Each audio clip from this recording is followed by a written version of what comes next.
কিতাব নাযিল হয়েছে, দাউদ আলাইহিস সালামের উপর কিতাব নাযিল হয়েছে, ঈসা আলাইহিস সালামের উপর কিতাব নাযিল হয়েছে, তারা হলো রাসূল।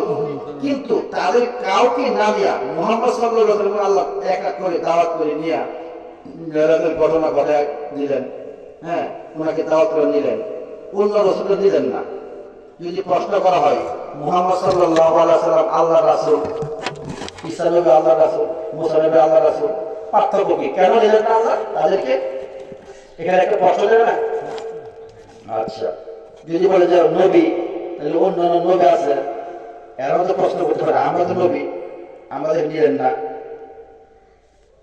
রাসূল নবী, এরাও নবী রাসূল নেন নাই। গুপ্ত রহস্যটা কি কেউ জানে, কেউ জানে না। যাই হোক, এক একজন একে বর্ণনা করছে।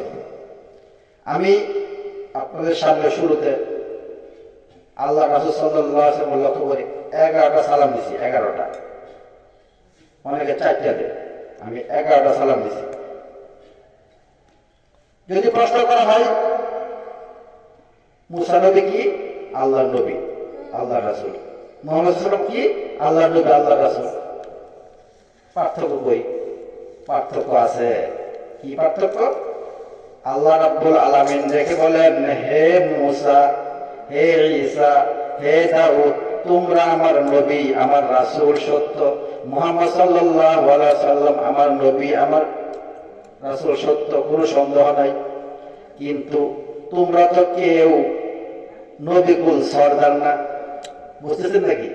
মুহাম্মদ সাল্লাল্লাহু আলাইহি ওয়াসাল্লাম কে আল্লাহ রাব্বুল আলামিন সকল নবী এবং রাসূলের কি বানাইছে? সর্দার বানাইছে। এখন কি এই জন্য কি সর্দার, এই জন্য কি আল্লাহ মেরাজ দিয়েছে? না, সর্দারের জন্য নাই। নাই, আরেকটা গোপন রহস্য রয়ে গেছে। সেই গোপন রহস্যটা কি আমাদের জানা দরকার। আমি সালামের মধ্যে বলছি, আসসালাতু ওয়াসসালামু আলাইকা ইয়া মাহমুদ আল্লাহ। মাহমুদ শব্দের অর্থ হলো প্রশংসিত। আল্লাহ বলেন যে আমি নিজে মুহাম্মদ সাল্লাল্লাহু আলাইহি ওয়াসাল্লামের প্রশংসা করে থাকি, করিতেছি, করিব, করিতে থাকি। বলেন সুবহানাল্লাহ। মানলাম মুহাম্মদ সাল্লাল্লাহু আলাইহি ওয়াসাল্লাম প্রশংসা করে, তাহলে অন্য নবীদের কি প্রশংসা আছে না? আছে। কোরআনের মধ্যে আল্লাহ তুলে ধরছেন ঈসা নবীর প্রশংসা, ইব্রাহিম আলাইহিস সালামের প্রশংসা, এমনি ভাবে হযরতে ইউসুফ আলাইহিস সালামের প্রশংসা। সকল নবীদের প্রশংসা আছে, তা আমাদের নবীদের প্রশংসা আছে। সমান সমান হয়ে গেল, মেনে নিলাম। এবার আরেকটা সাবজেক্ট, যেটা হলো আল্লাহ কোন নবীকে দান করে নাই, একমাত্র আল্লাহর নবীর জন্য খাস। ওটা কি? আল্লাহ বলেন, তোমরা কেউ আমার মাহবুব না। মুহাম্মদ সাল্লাল্লাহু আলাইহি ওয়াসাল্লাম একমাত্র আমার মাহবুব। এবার মাহবুব শব্দের অর্থ হলো আল্লাহ নিজে মুহাম্মদ সাল্লাল্লাহু আলাইহি ওয়াসাল্লামকে মহব্বত করে, ভালোবাসে। বলেন সুবহানাল্লাহ। তাহলে মাহবুবের কারণে নিছে না, তাহলে আরো ফেসলা লাগতেছে। ভালো তো অন্য নবীর ভালোবাসতে না, ভালোবাসতে, কেন নিল? এবার আছে গুপ্ত রহস্য।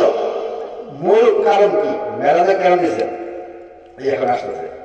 आशिक से किया खबर है माशूक से पूछियो, बागे गुल में किया मजा है बुलबुल को पूछियो। ধরেন আমার ভাই, মহব্বতের ভাই, উনি, ওনার অনেক লোকজন আছে, উনি অনেককে মহব্বত করে, কিন্তু ওনার একটা খাস কামরা আছে, বিশেষ কামরা। এই কামরার মধ্যে কি সকলে প্রবেশ করতে পারবে? হ্যাঁ, ওনার বিশেষ একটা রুম আছে। ওই রুমের মধ্যে কি যা কাউকে জায়গা দিত না, একান্ত। এটাকে বলা হয় যে অর্থাৎ আল্লাহ আশিক হইয়া তার মাশুককে, অর্থাৎ এখানে আশিক আর মাশুকের সম্পর্ক। এখানে মুহাম্মদ সাল্লাল্লাহু আলাইহি ওয়াসাল্লাম মাশুক, আল্লাহ নিজে আশিক। আশিকের দরজা মাশুকের জন্য সদা সর্বদা উন্মুক্ত। বলেন সুবহানাল্লাহ। এখানে আশেক আর মাসুকের খেলা। মেরাজের যে ঘটনাটা মূল রহস্য হইল আশেক আর মাসুকের খেলা খেলছে দমে দমে। এটা যারা শিল্পী তারা অনেক সময় গানের মধ্যে পছন্দ হবে। আরশে আজিম সাই জায়গায় এক সুন্দর একটা গানের মধ্যে না যে এক হয়ে যায়। এখানে মূলত হলো আল্লাহ নিজেই আশেক। যে আল্লাহ যদি আশেক হয় তাহলে মাসুককে আল্লাহর রাসূল, আল্লাহর রাসূল মাসুক। এখন বলুন তো দেখি, মাসুকরে যখন জমিনবাসী দেখে, সৃষ্টিকুল দেখে, আল্লাহ কি না দেখে থাকে নাকি? আল্লাহ তো তখন দেখা হই। তাহলে আল্লাহ রাব্বুল আলামিন তার মাসুককে এককভাবে আলাদা করে নেওয়ার কারণটা কি? ফকির সাহেব, আল্লাহ এককভাবে কেন নিলেন? সবার সামনে দেখে না, সবার সামনে তো দেখে, আমরাও দেখি। ওই জমানার যারা ছিল সশরীরে দেখছে, আল্লাহ দেখছে। এককভাবে কেন ডাকলেন? এর পিছনে একটা গুপ্ত কারণ আছে। গুপ্ত কারণটা কি? যে আমাদের সমাজে বলে কি যে সম্পদ দেখে একটা হলো একক সম্পদ, একটা হলো ইজমালি সম্পদ। ইজমালি বোঝেননি? আল্লাহর রাসূল যখন জমিনে থাকে সকলের সামনে তখন হলো ইজমালি দেহা, বুঝতেছেন? আমরা সবাই মিলে ওনাকে দেখতেছি যে ইজমালি। আপনারা দেখতেছেন, আমি তো সবাই দেখতেছি, আল্লাহ দেখতেছে। ইজমালি আল্লাহ কো, হে আমার মাসুক, আমি আপনাকে ইজমালি দেহা দেখতাম না। বুঝছেন নাকি? ইজমালি সম্পদ বুঝেন না? সকলে মিলে আমি আপনাকে নীরবে একা করে দেখতে চাই। তাহলে একা করে যদি দেখতে হয় তাহলে কি করতে হবে? এককভাবে নির্জনে আসতে হবে। কথা বুঝতেছেন? এককভাবে নির্জনে আসতে হবে। তাহলে এককভাবে নির্জনে আসলে উপকারিতা কি জানা দরকার আছে না? আমরা যে যেই ব্যবসা করি, যে যে চাকরি করি, হ্যাঁ, যে যেই করি, ওই কাজটা করার আগে আমরা লাভটা তালাশ করি। যে আমি যে পান বিক্রি করতেছি, বাদাম বিক্রি করতেছি, জেলি করতেছি, আজকাল সারাদিন বাদাম বেচাম বা পান বিক্রি করবো, এটার লাভ কত? 1000 না 1200 না 700? এটা আমি একটা খেয়াল করি না ভাই? যদি দেখি পান বিক্রি বাদাম বিক্রি লাভ বেশি, এটা সাইডা দিয়া এটা ধরি, কারণ এটা লাভ বেশি। এখানে এককভাবে যা আল্লাহ রাব্বুল আলামিন ওনাকে নিলেন, এখানে একটা রহস্য আছে না? আছে। হ্যাঁ, রহস্য আছে না? অবশ্যই রহস্য আছে, গভীর রহস্য, গুপ্ত রহস্য। ওই রহস্যটা কি? এটা কোরআনে উল্লেখ আছে, স্পষ্ট উল্লেখ আছে। এই জন্য বলা হয়েছে যে অর্থাৎ কোরআনের কিছু কিছু অর্থ আছে আলেমরা জাহিরি ভাবে বুঝে, বাতিনি ভাবে এর অর্থটা ক্লিয়ার করতে পারে না। আর ওই বাতিনি অর্থগুলো ক্লিয়ার করতে পারে যারা কামেল মুকাম্মেল ওলি আল্লাহ বলেন সুবহানাল্লাহ। এই জন্য বলা হয় প্রত্যেকটা জিনিসের দুইটা অবস্থা, একটা হলো জাহিরি অবস্থা আর একটা হলো বাতিনি অবস্থা। এক বাড়িতে প্রতি মাসে ছোটখাটো একটা মাহফিল হয়। তো মাহফিলের যে লোকজন আসে তাদেরকে মুড়ি চানাচুর দিয়া, অর্থাৎ একটা পরিবেশ করে তাদেরকে মিলাদ শেষে তাদেরকে খাওয়া সবসময়। হঠাৎ করে একদিন ওই মিলাদ মাহফিলের সময় উনি বাজার থেকে আসছে, তো ওনার বউ ওই যে মহিলারা আসছে না তাদের মাহফিলের ভিতরে, জামাই আসে খালি গেছে কই গো, এই কই গো কইছে, আর ওনার বিবি উইটা ডাইরেক্ট রুমে ঢুকে গেছে। আওয়াজ পাইছে কই গো, আরো তো শত শত কত কত মহিলা ছিল, সবাই তাহলে কই গোর বেদ জানতো না, কিন্তু যারা কই গো ইশারা দিছে বুঝতে পারছে, সে বুঝতে পারছে এই কই গো, এই গোর ভিতরে কত রহস্য লুকায়িত আছে।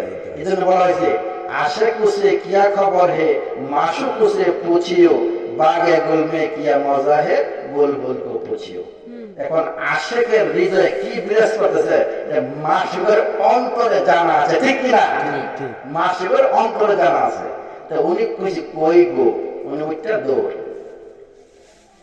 গিয়া তো এখন কাজটা সাইরা আসলে আবার মহিলাদের ভিতরে কই গো, আপনাদের খালি কই গো কইছে, কি কথা কই গেলেন, কারণটা কি আমরা তো বুঝলাম না। দেখো তোমরা আইছো না, আমার স্বামী বাজার থেকে মুড়ি চানাচুরি এগুলো আনছি, তার মানে এগুলো আমি সাইজ করে ফিরে আইছি, মিলা দেবো, সবাইকে দিতে হবে না। আমি জানি এই গো ডাক দেওয়ার পরে তোমরা তো বুঝছো না গো শব্দের অর্থ, অনেক মানে গো অর্থ বোঝে না। এই গোর ভিতরে অনেক কিছু লুকাইতে আছে, মাসুকের ভেদ। যাই হোক, যে কথা বলতেছিলাম মূলের কথা, আল্লাহ রাসূলকে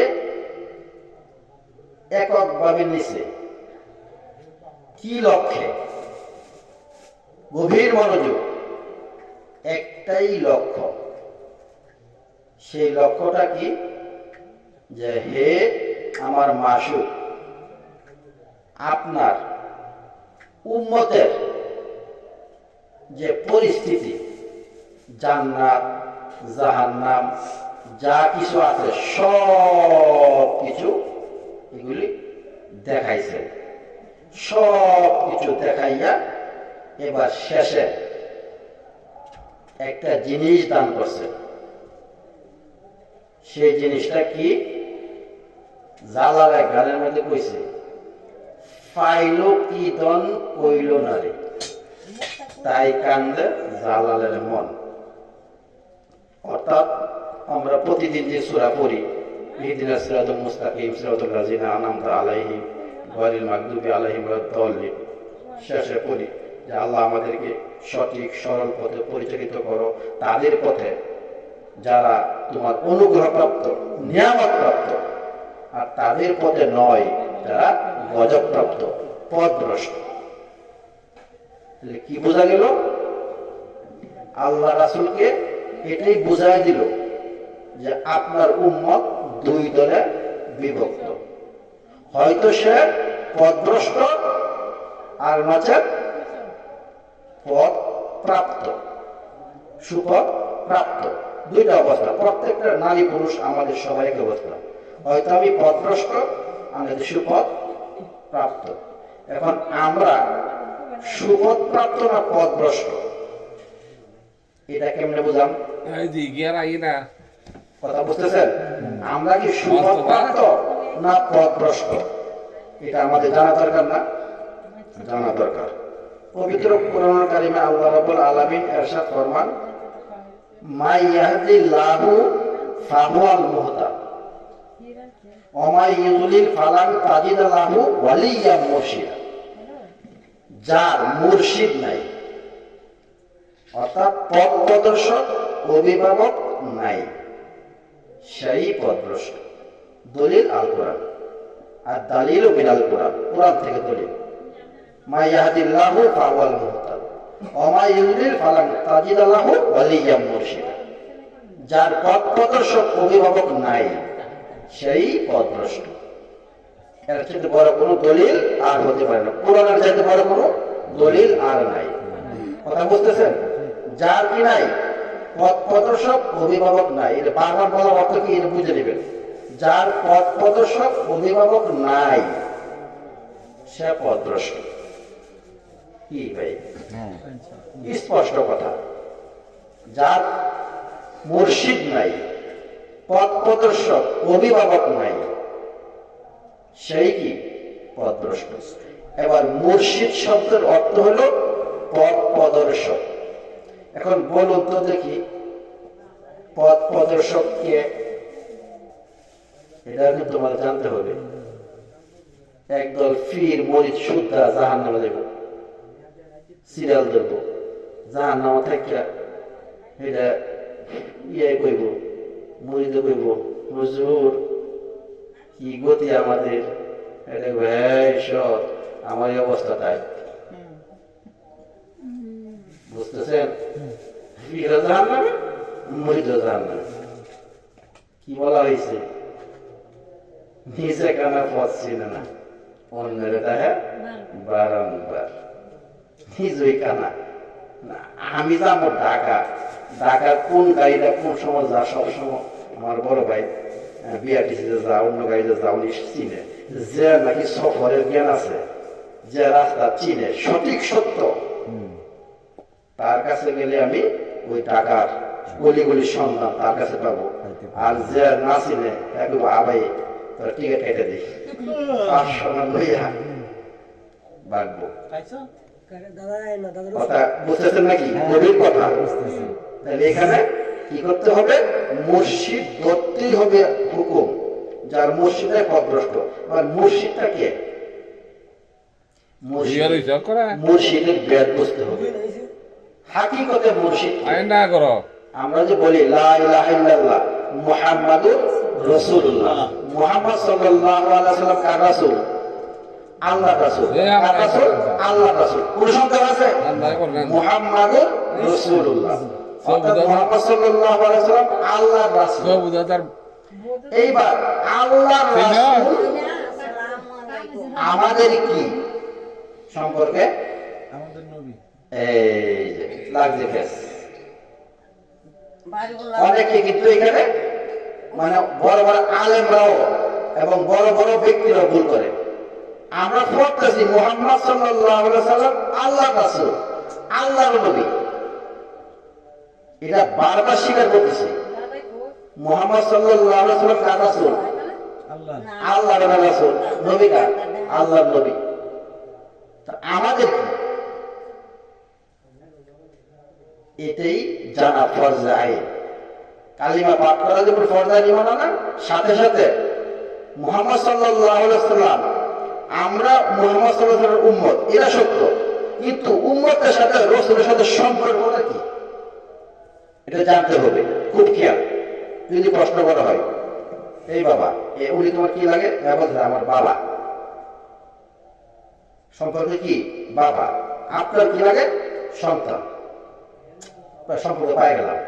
মুহাম্মদ সাল্লাল্লাহু আলাইহি ওয়াসাল্লাম আল্লাহর রাসূল, আল্লাহর নবী, আর আমরা আল্লাহর নবীর কি উম্মত, আল্লাহর নবীর উম্মত, আল্লাহর রাসূলের উম্মত।